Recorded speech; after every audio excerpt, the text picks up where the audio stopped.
Residents of Cyprus, which is a tiny Mediterranean island, rushing to pull money out of banks and ATMs as the nation's government weighs a new bank deposit tax to pay for its Eurozone bailout package. They're going to take money out of people's accounts.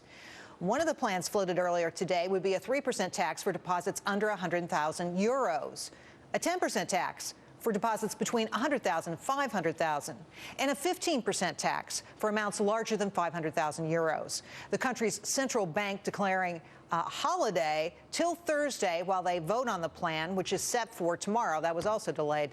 This, of course, sparking investor fears here at home. Joining me now, Lance Roberts, host of Street Talk Live, Steve Pomerantz, president of Pomerantz Financial Management, and Zina Spizakis, MA Capital Management Partner and CFA. Welcome all. Great to have you guys here. Lance, I'm going to start with you.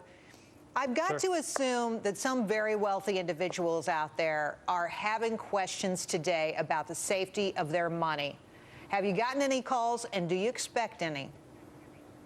I don't really expect any here, but wouldn't be surprised if we don't see some people actually talk a little bit more about this in the next few days. You know, very late tonight, by the way, it looks like they're going to preserve that under 100,000 mark and just go after larger deposits. So that could be as much as 15% moving up.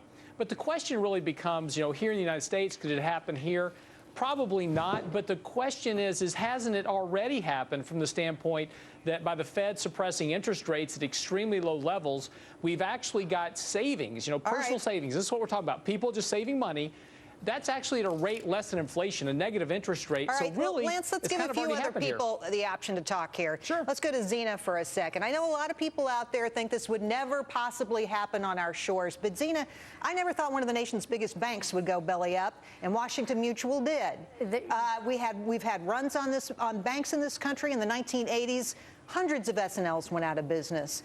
Continental Illinois in 1984, seventh biggest bank in the country, belly up. It can happen here. What are you telling your clients? Well, surprisingly, we actually haven't gotten that many questions either. And, you know, Cyprus is an interesting situation. I don't think it would ever happen here for a variety of reasons. Number one is if anybody tried pulling anything like this here, there would be a mess of lawyers trying to sue that entity. And then secondly, Cyprus has a unique situation. I think there what's going on is the EU governments are fed up with bailing out some of these countries.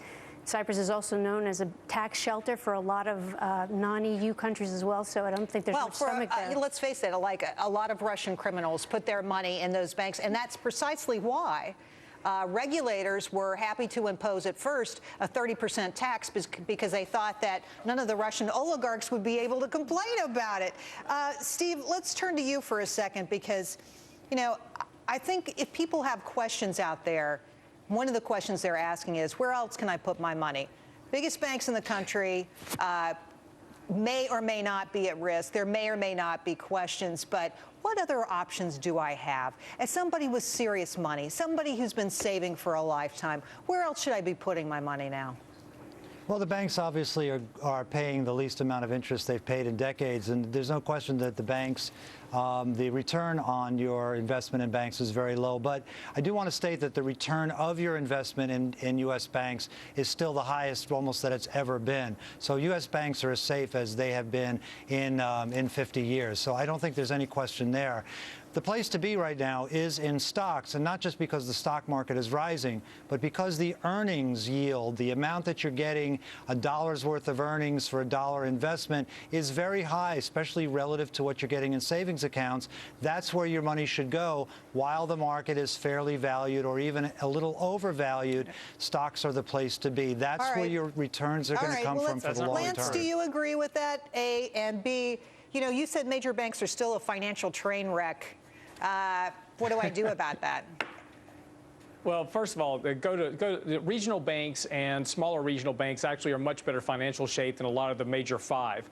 Again, you know, major banks are still living on $80 billion a month in subsidies, so it tells you right there's a problem. But back to the issue about earnings yield, you do not receive an earnings yield on stocks. If stocks decline by 30%, you lose 30% of your money. That is not a safe place for savings. Tell me, investing is speculative risk. Where else would you put your money right now? Let's say you are the kind of person who is concerned about the banking system, the global banking system.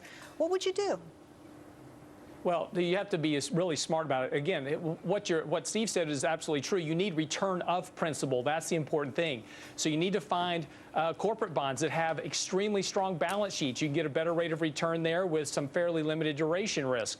U.S. Treasuries still pay better than money market banks, and they are still the safest bet on the planet right now in terms of that. There is going to be no flight from bonds into stocks anytime soon. We live in a deflationary environment, particularly in the wages. The bond market is going to be completely safe for a while, and it does, regardless of what interest rates do, bonds return your principal. That's the point of saving money. You know what's interesting, I think, is this tiny, tiny country. About 1 million people live there. Cyprus, causing all these ripples, all these concerns. Tiny country, tiny GDP, and yet one bank observer said this: if Spanish and Italian bank depositors wake up tomorrow morning and say they could tax my deposits too, the potential for an international run on the banks is high risk. You know, when people say things like that, Zena, and that's somebody who's expert in banking, not a journalist, not somebody who studies the banking industry from afar, but somebody who actually does spend a fair bit of time actually studying these institutions. What should people be thinking about maybe another option for investing out there?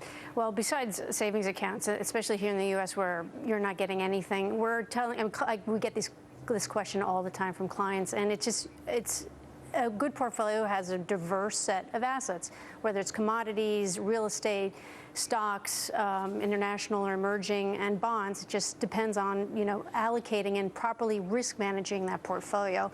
The buy and hold is not necessarily great for a lot of investors, because when investors see market swings, sometimes their behavior is suboptimal. They might buy too high or they might sell too low. So risk management processes. So what do I buy? What's the one product I buy now? I would go to an advisor and question him on their risk management processes, but I would have a well-diversified portfolio. The more diversification, the better. All right. Yeah. Lance, Steve, and Zena, thanks so much. I harassed the heck out of you with my questions, and I appreciate your putting up with me.